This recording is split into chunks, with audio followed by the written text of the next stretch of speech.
चाहिए। मैं कह रहा था आपसे कि जवानी में व्यक्ति जागता नहीं, और फिर जैसे जैसे बुढ़ापा आता है तो बुढ़ापे में भी फिर नींद नहीं आती, बुढ़ापे में नींद चली जाती है, बिल्कुल बिल्कुल चली जाती है नींद। बुढ़ापे में व्यक्ति ज्यादा सोता नहीं है। परमात्मा भी कहता है कि मानव तू बुढ़ापे में अब जाग जा, जवानी में तो तू जागा नहीं, पर जीवन के रहते इस अंतिम पहर में तू जाग जा, फिर भी तेरा कल्याण हो जाएगा। बंधुओं, इसीलिए ब्रह्म मुहूर्त बनाया, और ब्रह्म मुहूर्त का मतलब भी यह है कि रात्रि के रहते रहते अंतिम मुहूर्त, जिसको ब्रह्म मुहूर्त बोला गया है, उसमें अब जाग जा, तेरा जीवन का कल्याण हो जाएगा। हाँ, और एक बात बता दूं, जो ब्रह्म मुहूर्त में जागते हैं ना, उनके सामने कभी भी कोई कठिनाई नहीं आती। एक बात और बता दूं, जितने भी अच्छे काम होते हैं ना, सब इस ब्रह्म मुहूर्त में ही होते हैं। हाँ,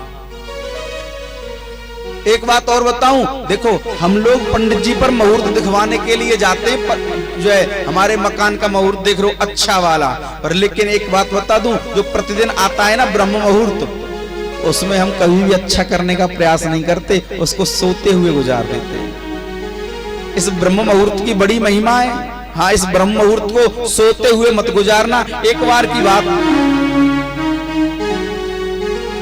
हमारे गुरुजी ने हमें बड़ा सुंदर ब्रह्म मुहूर्त का जो है उदाहरण दिया।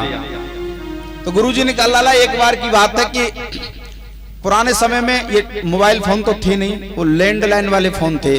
हाँ, तो गुरुजी को कहीं बात करनी होंगी, तो गुरुजी गए बात करने के लिए। तो रात्रि को जब फोन लगाया टेलीफोन, तो बार बार टेलीफोन लगाएं, इस नंबर इस लाइन की सभी सेवाएं अभी व्यस्त हैं, कृपया थोड़ी देर बाद फोन करें।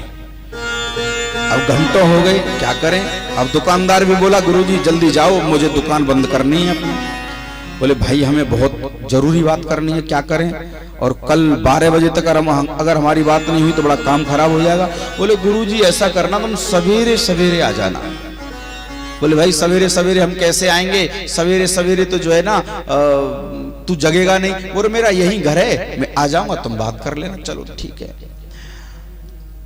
रात्रि को वापस आ गए, अब नींद नहीं आई, और फिर जो है हम भी साथ तो चलो गए दोबारा से गुरुजी के साथ। तो गुरुजी ने जाके फिर दोबारा बुलाया उसको, भैया आओ थोड़ा टेलीफोन करना है। तो आया वो बेचारा उतर के। 4:30 बज रहे उस समय, 4:30 बज रहे थे। तो टेलीफोन में नंबर डायल किया, और जैसे ही नंबर डायल किया तो एक ही बार में सीधी घंटी बज गई, एक ही बार में।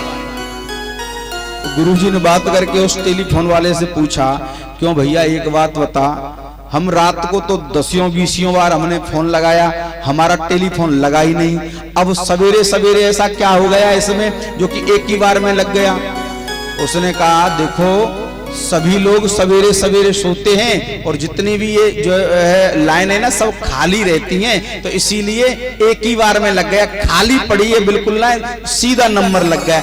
इसीलिए बंधुओं, संतों ने भी जो है ब्रह्म मुहूर्त बनाया, किस लिए, ध्यान लगाने के लिए। क्योंकि रात को बेचारा दुकान से ऑफिस से हारा थका, माथे में पता नहीं कितनी टेंशन लिए बैठा है, और उस समय कहा जाए कि तू अब भजन कर, तो भजन कैसे करे, ध्यान ही नहीं लगेगा, क्योंकि लाइन सब व्यस्त है माथे की।